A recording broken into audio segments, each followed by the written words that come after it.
papurihan, Diyos ng lahat papuri. Sa kaitaasan, siya'y papurihan, ngayon at magpakailanman. Sa ngalan ng Ama, ng Anak at ng Espiritu Santo, Amen. sumainyo ang Panginoon. At sumayo rin. Mga kapatid, tayo tinipon bilang isang angka ng Diyos upang sama-sama tayo magpasalamat at mag-alay sa ating Ama sa pamamagitan ng ating mahal na Pong Jesus Nazareno. Tayo rin ay naggugunita ngayon ng kapistahan ni Papa San Pablo ika-6. Hilingin natin sa Panginoon na ating matamo ang tunay na kadakilaan sa kanyang kaharian. Upang tayo maging marapat gumanap sa banal na pagdiriwang, aminin natin ang ating mga kasalanan at humingi tayo ng tawad sa Diyos.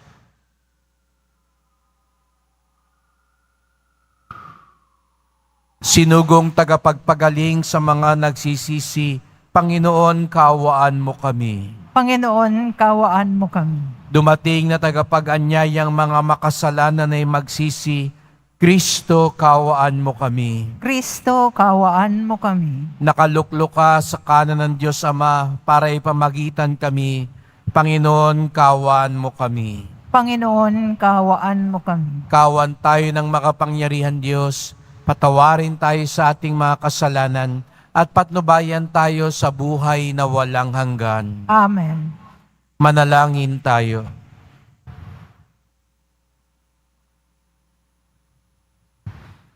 Ama naming makapangyarihan, niloob mong si San Pablo ika-6 ay maging tagapangasiwa sa salita niya at gawa. Bilang tugon sa kanyang pagdalangin, lingapin mo at itaguyod ang iyong sambayanan, kaisa ng iyong tagapangasiwang pinagkatiwalaang manungkulan, at itaguyod ang pagtahak sa landas patungo sa walang maliw na kaligtasan. Sa pamamagitan ni Jesucristo, kasama ng Espiritu Santo, magpasawalang hanggan. Amen. Magsiupo po ang lahat. Pagbasa mula sa unang sulat ni Apostol San Pedro. Mga pinakamamahal, alam ninyo kung ano ang itinubos sa inyo sa walang kabuluhang pamumuhay na inyong minana sa inyong mga magulang. Ang itinubos sa inyo'y di mga bagay na nasisira o nauubos, paris ng ginto o pilak, kundi ang buhay ni Kristong inihain sa krus. Siya ang korderong walang batik at kapintasan. Itinalaga siya ng Diyos sa gawaing ito bago pa nilikha ang daigdig, at alang-alang sa inyo, ipinahayag siya bago sumapit ang katapusan ng mga panahon. Dahil sa Kanya, nananalig kayo sa Diyos na sa Kanya'y muling bumuhay at nagparangal. Ano pat ang inyong pananampalataya at pag-asa ay nasa Diyos. Ngayong malinis na kayo dahil sa inyong pagsunod sa katotohanan, ano pat naghahari na sa inyo ang tapat na pag-iibigan bilang magkakapatid. Naway maging maalab at taos sa puso ang inyong pagmamahalan. Sapagkat muli kayong isinilang, hindi sa pamamagitan ng tao, kundi sa bisa ng buhay at walang kamatayang salita ng Diyos. Ayon sa kasulatan, ang lahat ng tao ay gaya ng damo. Gaya ng bulaklak nito, ang lahat niyang kariktan. Ang damo ay natutuyo at nalalanta ang bulaklak, ngunit ang salita ng Panginoon ay mamamalagi kailanpaman. At ito ang mabuting balita ipinangaral sa inyo. Ang salita ng Diyos. Salamat sa Diyos. Purihin mo, Jerusalem, ang Panginoong butihin. Purihin mo, Jerusalem, ang Panginoong butihin. Purihin mo, Jerusalem, purihin ang Panginoon. Purihin mo ang iyong Diyos, kayong mga taga-Siyon. Iyong mga pintuan mo ay siya ang nag-iingat. Ang lahat ng iyong lingkod ay siya ang magbabasbas. Purihin mo, Jerusalem, ang Panginoong butihin. Ginagawang matahimik yaong mga hangganan mo. Bibigyan kang kasiyahan sa kaloob niyang trigo. Kung siya ay nag-uutos, agad itong natutupad. Dumarating sa daigdig na hindi na nagluluwat. Purihin mo, Jerusalem, ang Panginoong butihin. Kay Jacob niya ibinigay ang balita at pabilin. Ang tuntunit mga aral ibinigay sa Israel. Ang ganitong karapatan ay wala ang ibang bansa pagkat hindi nila batid ang utos na itinakda. Purihin ang Panginoon. Purihin mo, Jerusalem, ang Panginoong butihin. Magsitayo na po ang lahat.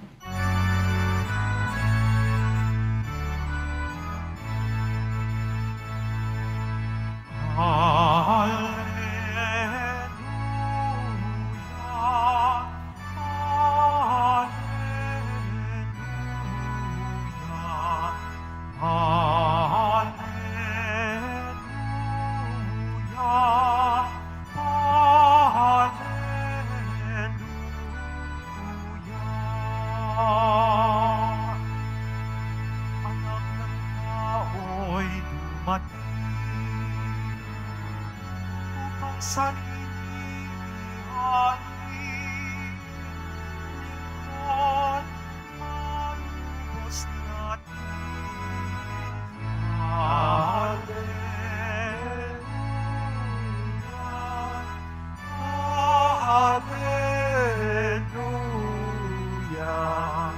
Hallelujah. Hallelujah.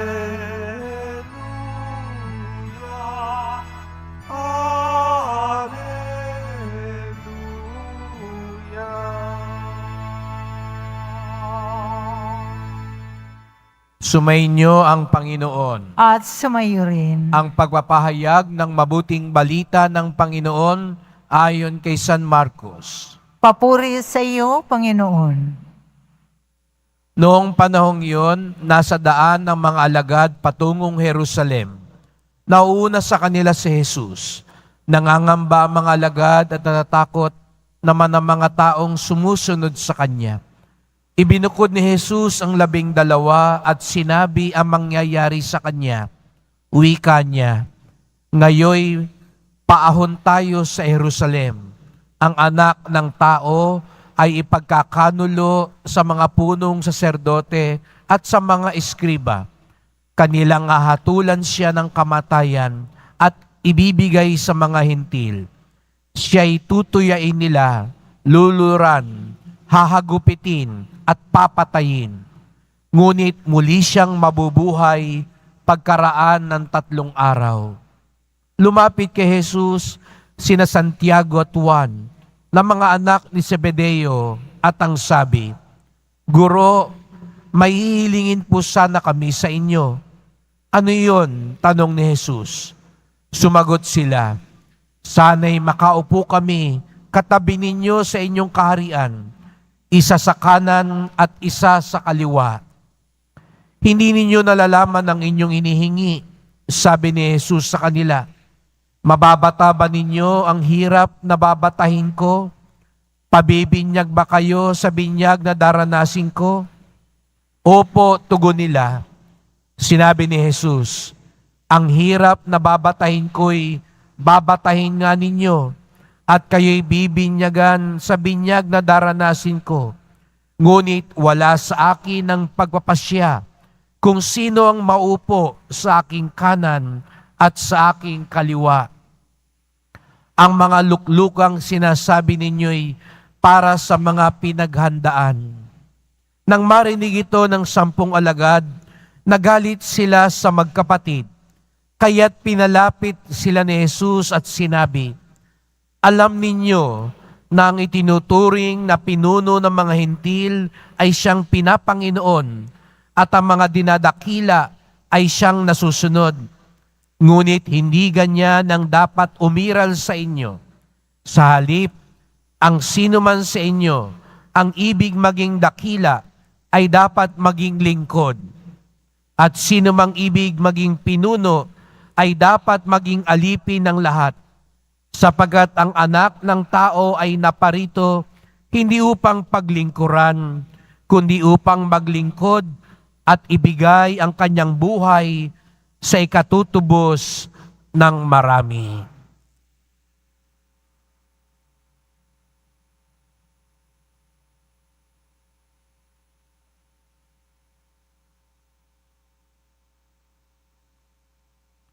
Mga kapatid, ang mabuting balita ng ating kaligtasan.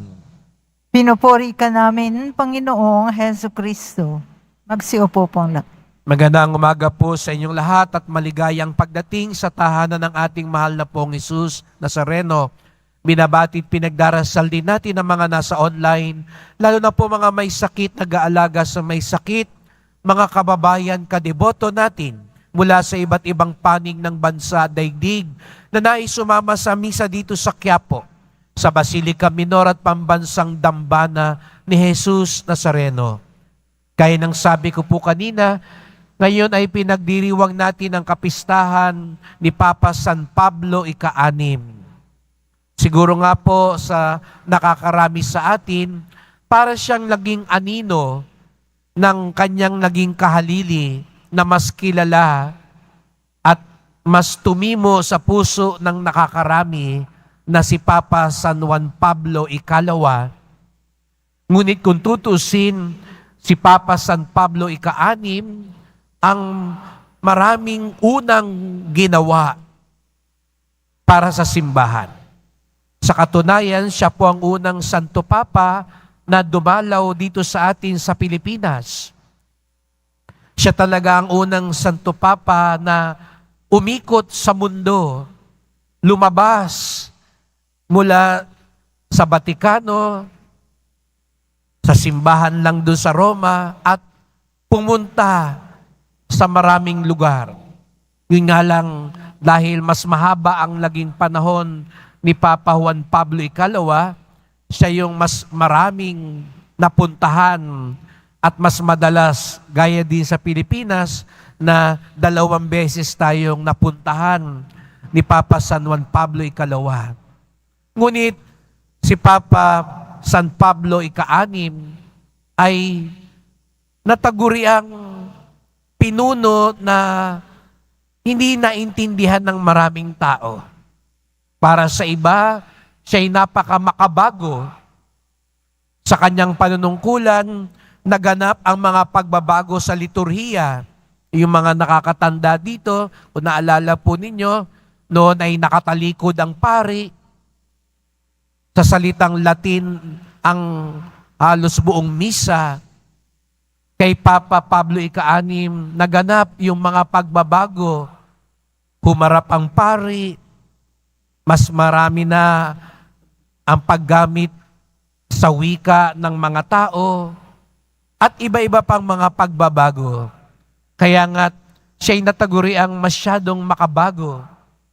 Kaya hindi rin siya naunawaan at natanggap ng ibang kapwa Katoliko. Ngunit siya rin ay tinawag na makaluma. Kaya nga minsan sabihin natin, hindi mo mailagay ang sarili mo, sala sa init, sala sa lamig. Siya'y makabago sa iba, pero sa iba naman siya'y makaluma sapagkat patuloy niyang ipinagtanggol, pinanindigan ang kahalagahan ng buhay. Nung inaakala ng iba na magbabago na ang simbahan, papayagan na ang abortion, ang diborsyo, Ang iba pang mga makabagong pananaw ng mundo, nanindigan si Papa San Pablo Ika-6 sa orihinal na turo ng simbahan, lalo na sa pagpahalaga sa buhay at pamilya. Sadya talaga pong mahirap sumunod sa Panginoon. Sadya talagang mahirap kung tunay nating isa sa puso, kung gusto nating maging tunay na deboto ni Jesus Nazareno. Gaya ng sinabi ko nitong mga nakarang araw, hindi ganon kadaling sabihing deboto ko ng Nazareno. Hindi dahil nagsisimba ako lagi sa Quiapo, nakasuot ako ng purpura, nagpo-prosesyon ako, namamasan ako, naglulubid ako, deboto na ako. Sapagkat ang tunay na deboto, ang tunay na alagad, ang tunay na Kristiyano, ang buhay niya ay sumasalamin, sumusunod kay Jesus Nazareno, gaya ni San Pablo Ika-6. At iba ang panukat ng Panginoon. Kung sa mundong ito, ang panukat ng mayaman, sino raw ang mayaman? Kung tatanungin ko kayo, sasabihin niyo siguro, ang mayaman, yung maraming naipon. Sa mata ng Diyos, ang mayaman, yung maraming naibigay. Iba ang panukat ng Diyos. Kung tatanungin natin ang mundo, sino ang magaling na pinuno? Sasabihin natin, yung pinakamaraming taong sumusunod sa Kanya. Yung maraming taong nasa ilalim niya. Pero sa mata ng Diyos, ang tunay na pinuno, yung maraming taong pinaglingkuran niya. Yung mga maraming taong sinunod niya. Baliktad, di po ba? Sa atin, ang tunay na pinuno, yung maraming sumusunod sa akin. Kaya hangang-hanga tayo sa mga taong ang daming mga alipores. Dahil maraming sumusunod sa kanila. Pero kay Jesus Nazareno, pag marami ang iyong sinusunod dahil ikay tunay na lingkod, ikaw ang tunay na pinuno. Sino raw ang tunay na dakila sa mata ng mundo? Pag ikaw ang tinitingala, pag ikaw ang nasa taas, ikaw ang pinakadakila. Pero kay Jesus Nazareno, ang nagpapakababa, siya ang tunay na dakila. Mga kapatid, ito ang nais ituro ni Jesus Nazareno sa kanyang mga alagad. Naguunahan sila. Sino ba ang mataas? Sino ba ang dakila? Sino ba ang pinuno? Pero iba ho ang panukatan ni Jesus Nazareno. Kaya nga katulad ng ipinakita at pinalala sa atin sa unang pagbasa ni San Pedro, ang mga bagay-bagay dito sa mundo parang bulaklak at damo. Opo, kay gaganda ng bulaklak nakita natin sa altar. Pero alam natin, matapos lang ng ilang araw, lalo na dito sa atin, sa simbahan, mainit, hindi tayo aircon. Ilang araw lang, matutuyo din ho lahat yan. Mabubulok din. At ganun din ang paalala sa atin, ang kayamanan ba nating kinakamkam, pinag-iingatan, pinag-iipunan, yun ho ba yung mauubos din? Maglalaho din? Maiiwan din? Mga kapatid, sa araw na ito, ipagdasal natin na maalala natin, katulad ni San Pablo Ika-6, ang panukatan ni Jesus Nazareno. Ikaw ba'y tunay na mayaman? Huwag mong bilangin ang iyong naipon. Bilangin mo ang iyong naibigay. Ikaw ba'y tunay na pinuno? Huwag mong bilangin kung ilang taong nasa ilalim mo at naglilingkod sa iyo. Bilangin mo kung ilan ang iyong pinaglingkuran. Ikaw ba'y tunay na dakila at mataas? Huwag mong bilangin kung ilan ang nasa baba mo. Bilangin mo kung ilang beses kang nagpakababa at tunay na naglingkod. Sapagkat doon matatagpuan, doon masusukat kung sino ang tunay na deboto, kung sino ang tunay na sumusunod kay Jesus Nazareno. Magsitayo na po ang lahat.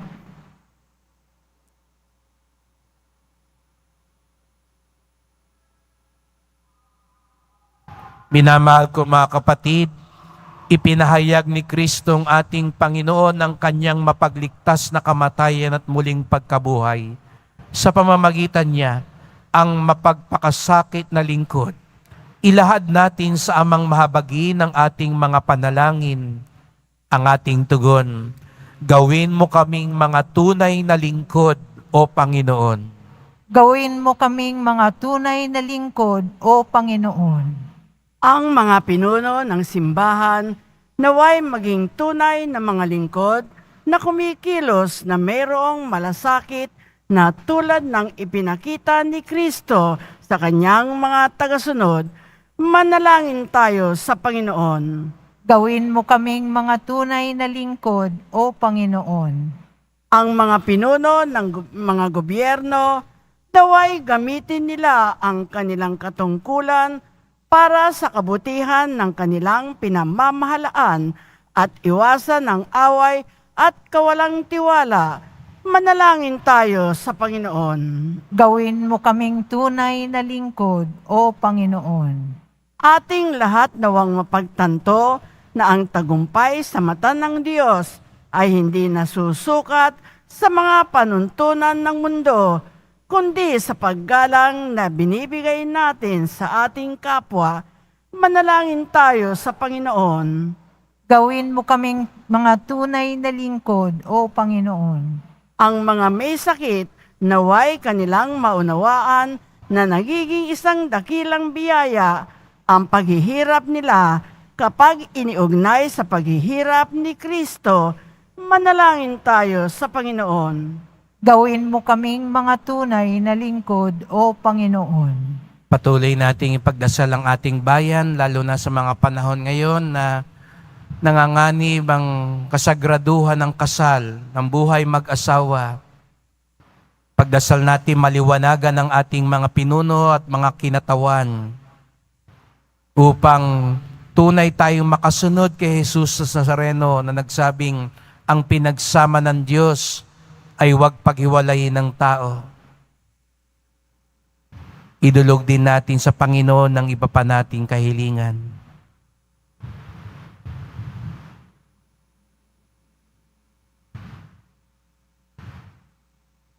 Makalangit na Ama, tulungan mo kaming maglingkod sa bawat isa, katulad ng iyong anak na ibinigay ang kanyang buhay para sa amin. Hiniling namin ito sa pamamagitan ni Kristong aming Panginoon. Amen. Magsiupo po ang lahat.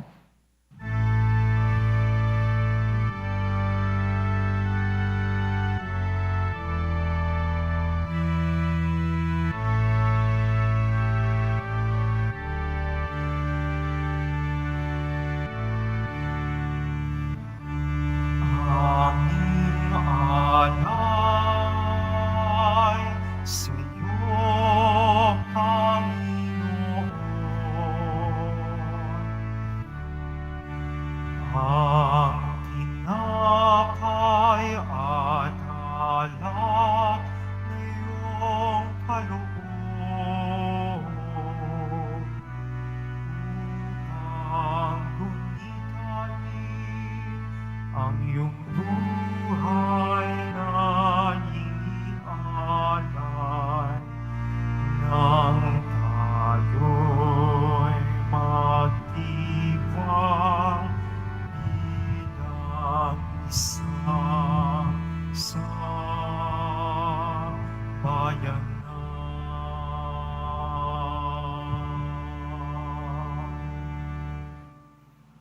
Manalangin kayo mga kapatid upang ating paghahain ay kalugdan ng Diyos Amang makapangyarihan.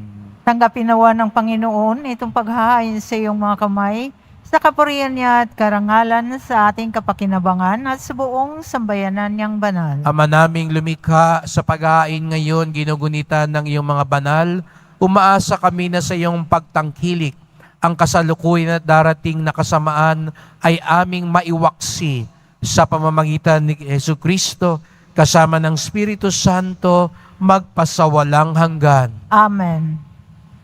Sumainyo ang Panginoon. At sumayo rin. Itaas sa Diyos ang inyong puso at diwa. Itinaas na namin sa Panginoon. Pasalamatan natin ang Panginoong ating Diyos. Marapat na siya ay pasalamatan. Ama naming makapangyarihan, tunay ngang marapat na ikaw ay aming pasalamatan sa pamamagitan ni Jesucristo na aming Panginoon. Ngayong si San Pablo ika-6 ay pinararangalan sa pamumuhay niyang totoong uliran at pagiging maasahan sa panunungkulan, kaya't si Jesucristo na maasahan sa katapatan ay inihahayag sa pangangasiwa sa sambayanan. Ang malasakit na mga ulirang tagapangasiwa noon ay nagpapatuloy magpahanggang ngayon sa mga panalangin kanilang iniukol, kaisa ng sambayanan mong dito'y nagtitipon. Kaya kaisa ng mga anghel nagsisiawit ng papuri sa iyo, nang walang humpay sa kalangitan, kami nagbubunyi sa iyong kadakilaan. Santo, Santo, Santo, Panginoong Diyos ng mga hukbo, napupuno ang langit at lupa ng kadakilaan mo, hosana sa kaitaasan. Pinagpala ang naparirito sa ngalan ng Panginoon, hosana sa kaitaasan. Magsiluhod po ang lahat. Ama naming banal, ikaw ang bukal ng tanang kabanalan.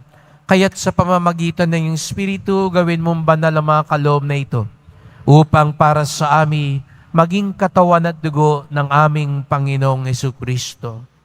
Bago niya pinagtiis ang kusang loob na maging handog, hinawakan niya ang tinapay, pinasalamatan kanya, pinaghati-hati niya iyon, iniabot sa kanyang mga lagad at sinabi, "Tanggapin ninyong lahat ito't kanin. Ito ang aking katawan na ihahandog para sa inyo."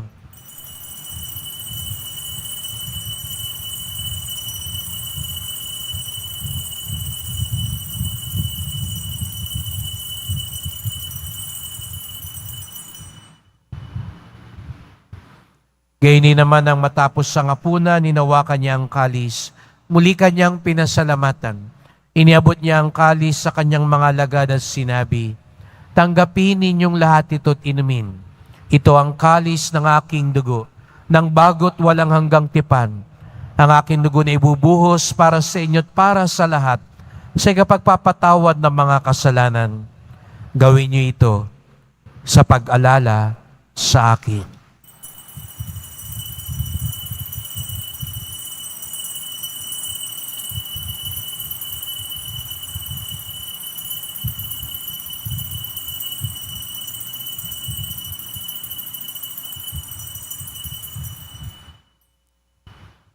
Magsitayo na po ang lahat. Ipagbunyi natin ang misteryo ng pananampalataya. Si Kristo'y namatay, si Kristo'y nabuhay, si Kristo'y babalik sa wakas ng panahon. Ama, ginagawa namin ngayon ang pag-alala sa pagkamatay at muling pagkabuhay ng iyong anak. Kaya tinalay namin sa iyo ang tinapay nagbibigay buhay at ang kalis na nagkakaloob ng kaligtasan. Kami nagpapasalamat dahil kami yung minarapat na tumayo sa harap mo para maglingkod sa iyo. Isinasamo namin kaming magsalo-salo sa katawan at dugo ni Kristo ay mabuklod sa pagkakaisa sa pamamagitan ng Espiritu Santo. Ama, lingapin mo ang iyong simbahang laganap sa buong daigdig. Puspusin mo kami sa pag-ibig kaysa ni Francisco naming Papa, ni Jose naming Obispo at ng Tanang Kaparian. Alalahanin mo rin ang mga kapatid naming nahimlay na may pag-asang sila'y muling mabubuhay, gayon din ang lahat ng mga pumanaw. Kawan mo sila't patuloyin sa iyong kaliwanagan.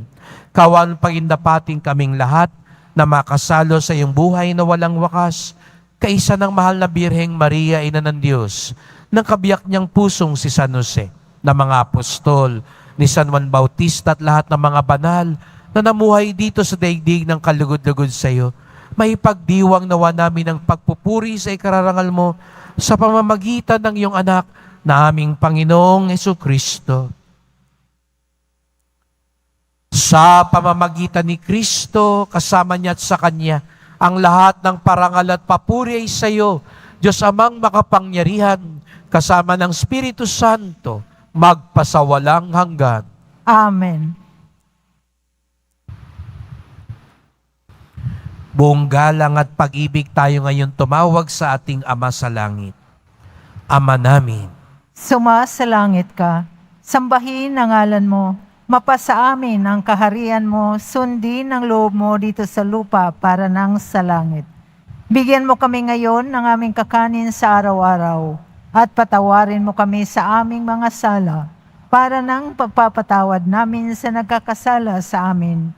At huwag mo kaming ipahintulot sa tukso, at iadya mo kami sa lahat ng masama. hinihiling namin kami adya sa lahat ng masama, pagkalooban ng kapayapaan araw-araw, iligtas sa kasalanan, ilayo sa lahat ng kapahamakan, samantalang aming pinananabikan ng dakilang araw ng pagpapahayag ng tagapagligtas naming si Jesucristo. Sapagkat iyo ang kaharian at ang kapangyarihan at ang kapurihan magpakailanman. Amen. O Panginoong Jesucristo, sinabi mo sa iyong mga apostol at sinasabi mo ngayon sa amin lahat dito, kapayapaan ang iniiwan ko sa inyo, ang aking kapayapaan ay binibigay ko sa inyo.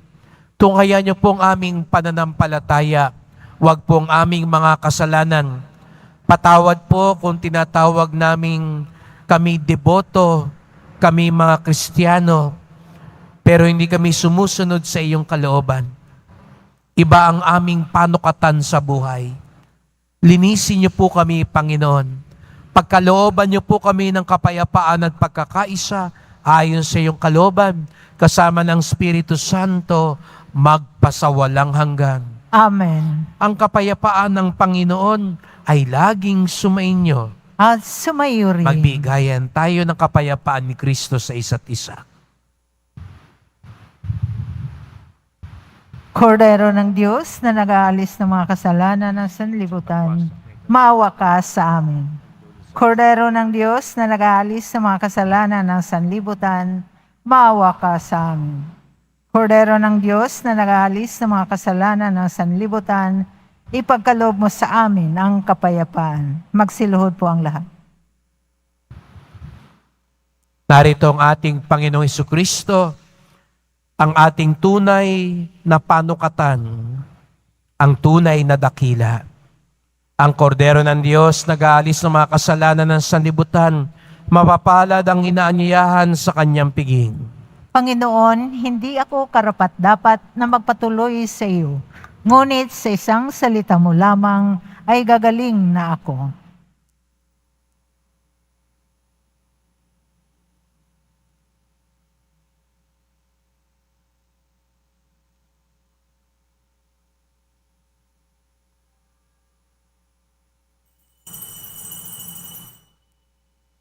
Para sa lahat ng tatanggap ng banal na komunyon, sasagot po tayo ng Amen. Pagkasabi ng paryo ng lay minister ng katawan ni Kristo at isubo agad sa bibig bago umalis sa harapan ng paryo ng lay minister. Sumunod po tayo.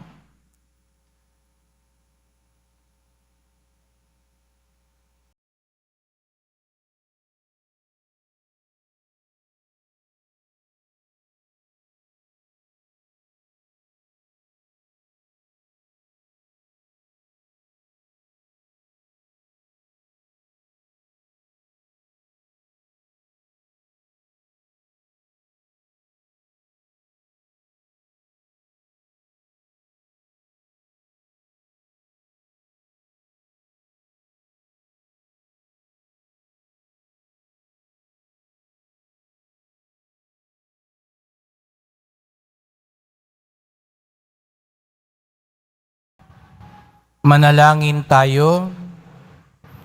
Ama naming mapagmahal, ang banal na pakikinabang na aming tinatanggap ay magdulot nawa sa amin ng malasakit na maalab, sapagkat puspos nito si Papa San Pablo Ika-6 sa kanyang pagganap ng paglilingkod sa sambayanan mo. Sa pamamagitan ni Jesucristo, kasama ng Espiritu Santo, magpasawalang hanggan. Amen. Salamat po sa inyong pagpunta dito sa Quiapo. Ingat po kayo sa pag-uwi. Salamat po sa mga naglingkod sa misa at sa inyong tulong sa simbahan. Mga pamisa, love offerings, online donations para sa pagpapatuloy na pag-ayos, paglinis ng ating simbahan. At sa mga nagdadala po ng bigas, delata, noodles at iba pang pang-ayuda. Ang simbahan ng Quiapo ang isa sa mga unang tumutugon sa mga sakuna at kalamidad at regular na tumutulong po tayo sa mga parokya, kumbento at institusyon na may mga programa para sa mga mahihirap. Sapagat ang debosyon natin sa Poong Nazareno ay nagtuturo sa atin magmalasakit sa ating kapwa. Ibang-iba ang sukatan ni Jesus sa Nazareno. Bilangin natin, hindi ang ating nakuha, kung hindi ang ating naibigay.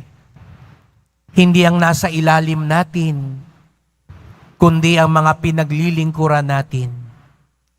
Hindi ang mga nagpapakataas, kung hindi ang mga nagpapakababa. Sumainyo ang Panginoon. At sumayo rin. Mahal na pong Jesus sa Nazareno, inihayag mo sa pamamagitan ng krus ang walang maliw na pag-ibig ng Diyos sa sangkatauhan. Pakinggan mo ang kahilingan ng iyong angka na nagsusumamo sa iyo. Makamtanawa nilang iyong katugunan at tanggapin ang kasagutan ng may utang na loob na tinatanaw. Basbasan din po ninyo ang dala nilang mga imahen at dasalan. Sa pamamagitan ng bendisyon na ito, naway maalala nila mga pangako sa binyag, na ikaw ang kanilang ibigin at paglingkuran bilang Panginoon, magpasawalang hanggan. Amen. At pagpalain kayong lahat ng makapangyarihang Diyos, Ama at Anak at Espiritu Santo. Amen. Humayo kayong taglay ang dakilang awa ng Poong Jesus Nazareno. Salamat sa Diyos.